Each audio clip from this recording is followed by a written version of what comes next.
آگے اس کے بعد آپ نے ایئر لائن کے کاؤنٹر پہ سیدھے ہاتھ کی طرف بھی ایئر لائن کے کاؤنٹر بنے ہوئے اور الٹے ہاتھ پہ بھی. زیادہ تر ہمارے جو کاؤنٹر بنے ہوئے ہوتے ہیں جو عمرے کے لیے جو ایئر لائن استعمال ہوتی ہے اس کے سیدھے ہاتھ کی طرف کاؤنٹر ہے کراچی ایئرپورٹ پر. تو اس کے لیے آپ سیدھے ہاتھ کے کاؤنٹر پہ چلے جائیے اور اپنے ایئر لائن کے جو آپ کی فلائٹ ہے ایئر لائن کا نام لکھا ہوا ہوگا, فلائٹ کے نمبر لکھے ہوتے ہیں, اس کے مطابق آپ وہاں پر جا کے بورڈنگ کرا لیجیے. آپ کا سامان جمع ہو جائے گا اور ایک بورڈنگ کارڈ آپ کو میسر کر دیا جائے گا, آپ کو مہیا کیا جائے گا. اسی پہ ہی آپ کا بورڈنگ کارڈ نمبر ہوگا, آپ کا سیٹ نمبر ہوگا اور آپ کو گیٹ نمبر ہوگا کہ کس گیٹ سے آپ نے جا کے جہاز میں بیٹھنا ہے اپنے لاؤنج میں. اب یہاں سے آپ نے اپنا سامان آپ کا چیک یہاں پہ اچھے طریقے سے توجہ سے دیکھ لیجیے. آپ کا سامان چیک ہو گیا, آپ کو ٹیگ وغیرہ مل گیا, آپ کو سب چیزیں, تاکہ اچھے طریقے سے آپ کے معاملات چیک ہو جائیں, اپنا بورڈنگ کارڈ نام وغیرہ چیک کر لیں.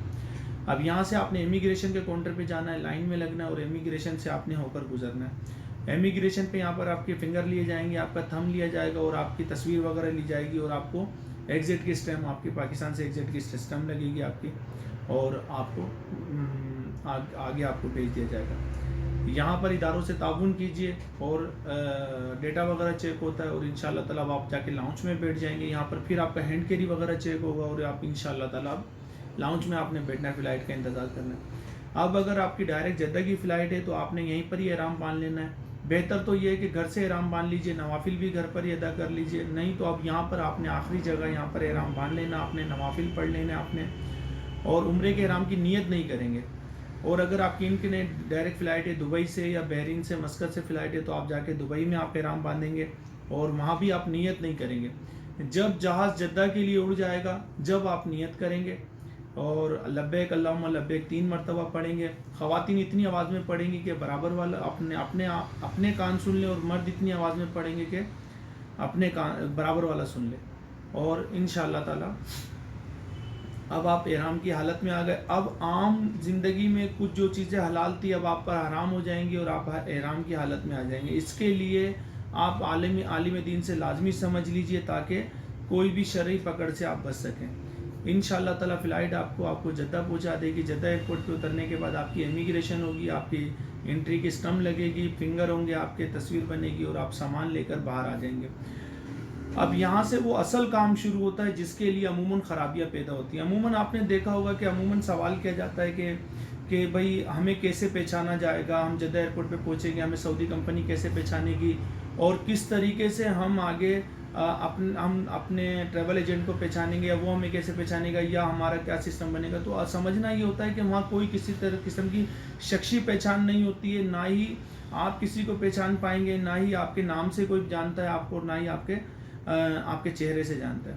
وہاں پر پہچانے آپ کے کاغذات کے حساب سے آپ کو پہچانا جائے گا. کاغذات کا یہ مطلب ہوتا ہے کہ آپ کے ویزے پہ سعودی کمپنی کا نام لکھا ہوا ہوتا ہے. اب آپ جب باہر آئیں گے تو دیکھیں گے سامنے ہی سعودی گورنمنٹ کے وزارت کے لوگ کھڑے ہوئے ہوتے ہیں, وہ آپ سے آپ کا ویزا مانگیں گے. ویزا ان کو دے دیجئے, ویزا دکھا دیجئے, وہ آپ کو اس پہ سعودی کمپنی کا نام لکھا ہوا, وہیں پر ہی سعودی کمپنیوں کے ملازمین کھڑے ہوئے ہوتے ہیں, وہ آپ کو ڈرائیور کے حوالے کر دیں گے اور اب آپ کا گروپ مکمل ہونے پہ آپ کو انشاءاللہ تعالی جدہ سے مکہ لے کر جائیں گے.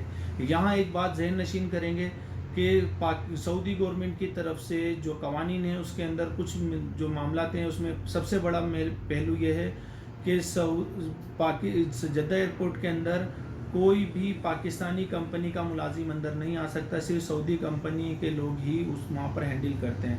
اور گھبرانے کی کوئی بات نہیں ہے, آپ سے کوئی ویزا پاسپورٹ اگر مانگتا ہے تو اس کو دکھا دیجئے, کیونکہ وہاں پہ صرف وہی آدمی آپ کے ویزے پہ ہاتھ ڈالے گا جس کا اس کا کام ہے, نہیں تو کوئی آپ کو پریشان کرے گا.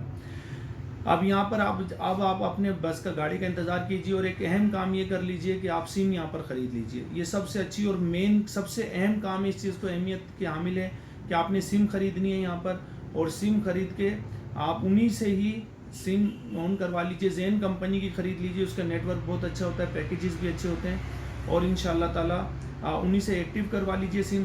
اب کیونکہ ایکٹیو ہو جائے گی تو ایکٹیو ہونے کے بعد پہلا کام یہ کیجئے کہ اپنے گھر والوں کو فون کر لیجئے تاکہ وہ مطمئن ہو جائیں, اطمینان ہو جائے کہ بھائی کہ ہمارے گھر والے خیر عافیت سے پہنچ گئے, اور آپ بھی اطمینان ہو جائے گا آپ کو بھی کہ بھائی کہ میری سم ایکٹیو ہو گئی ہے. کیونکہ عموماً کیا ہوتا ہے کہ ہم سم تو لگوا لیتے ہیں لیکن اس کو چلا کر نہیں دیکھتے ہیں, پھر کیا خرابیاں آتی ہیں. عموماً پھر ہمیں جانا پڑتا ہے فرنچائز جانا پڑتا ہے، پھر وہاں 10-20 ریال کا خرچہ بھی ہوتا ہے، لائنوں میں بھی لگنا پڑتا ہے اور گھر والوں سے کانٹیکٹ بھی نہیں ہو پاتا.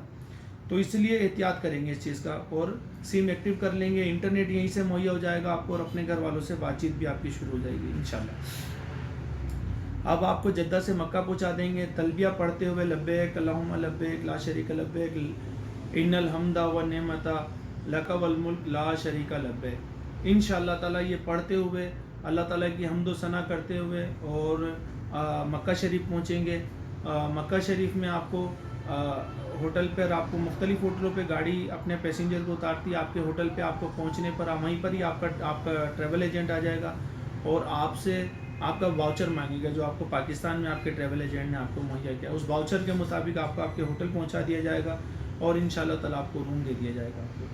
اب یہاں پر آ کر آپ نے کیونکہ عموماً ہمارے یہاں ہوتا ہے کہ فوراً سامان وغیرہ رکھا اور عمرے کے لیے جانے کی کوشش کرتے ہیں، تو یہ طریقہ کار تھوڑا سا نامناسب ہے.